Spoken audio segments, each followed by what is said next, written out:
Oi tao, yausang matam yausulalabani aidi yulumda chalehe. Matam khara icha singa yumdane haro ko mai yaurkige. Ado itaudi kaidongwida yum handoino. Itaw, aishu harau kumai matamsida yumda yamna chaningbani. Adubu aigi thabaksidi konungi leikol ngak senbani. Maram aduna ai yumda chatpa phanglaroi. Leikolgi leising asi toina ising chaibu changi. Toina yengsinba changi. Hantak chahigi kumai harau sidi ai yumda chatpa phanggadaba mandre itaw. Oh, onthokna nungai khidreda itaw. Ningthogi leikol asidi mikup ama phawba hek thadokpa yaba natedo. Leikol ase itawna adum senaduna lehoba tabani ne dudi.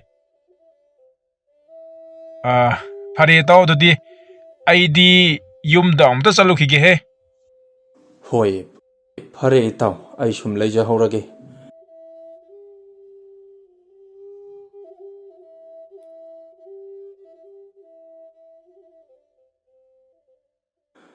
Aigi laibakse onthokna thikreda.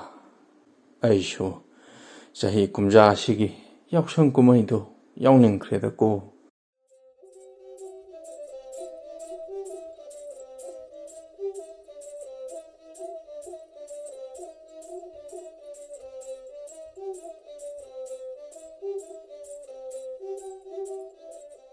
Honupa, nang na do na thwai nuai tana tumin na phamdo na leiri budu kari tawba yaurage ha. Akoi na nangi na teng pangba yaba ngamba oiradi panglamge. Kari leiri hayu.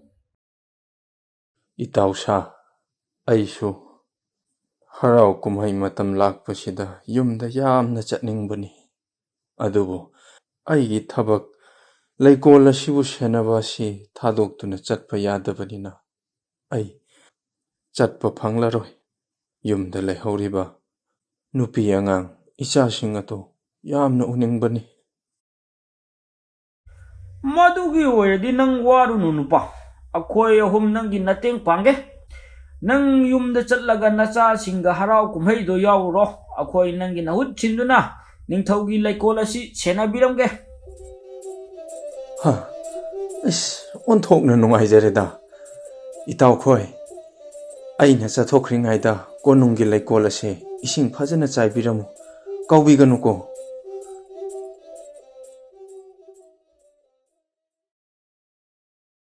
Adudi itaw khoi, ai amuk chatlukhige. Hoi itaw, chatpiruro.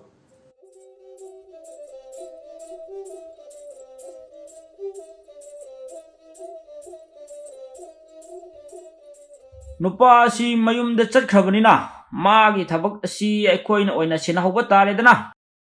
Adudi nausha akoi hojik leising asi ising chainaba tawrasi.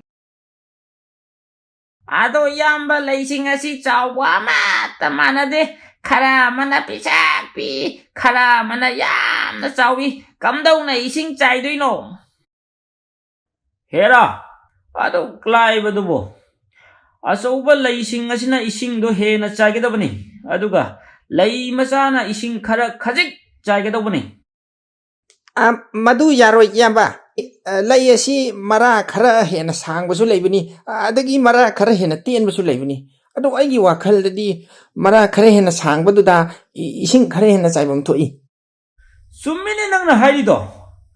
Adudi fare aikoi lei mayam asigi mara sing asi hana loina phuktoklaga yengasi.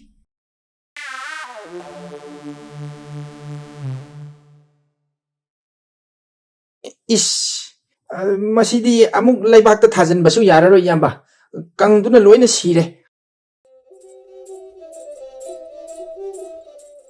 Leikol asi ningthaugi leikol ni. Aikoina leising asigi mara loina phuktatlabanina ningthauna uradi aikoi siba tare. Aikoi chatnaba tawrasi. Chalo.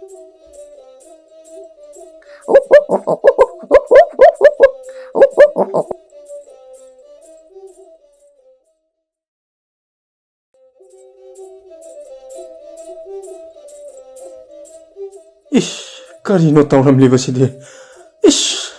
Aidi mangledana.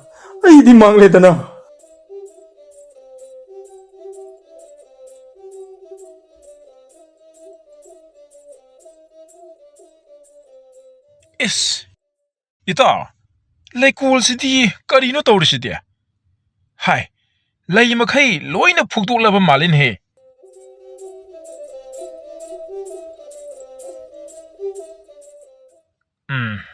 ꯑꯗꯨꯅꯤ ꯏꯇꯥꯎ, ꯑꯄꯪꯕꯗ ꯑꯔꯨꯕ ꯊꯕꯛ ꯁꯤꯟꯅꯔꯨꯅꯨ ꯍꯥꯏꯕꯗꯣ ꯑꯗꯨꯅꯤ꯫ ꯅꯪꯅ ꯑꯔꯨꯕ ꯊꯕꯛ ꯑꯃ ꯄꯪꯈ꯭ꯔꯕ ꯌꯣꯡꯁꯤꯡ ꯑꯗꯨꯗ ꯁꯤꯟꯅꯔꯨꯕꯒꯤ ꯃꯍꯩꯅꯤꯅꯦ ꯏꯇꯥꯎꯅ ꯐꯪꯂꯤꯕꯁꯦ꯫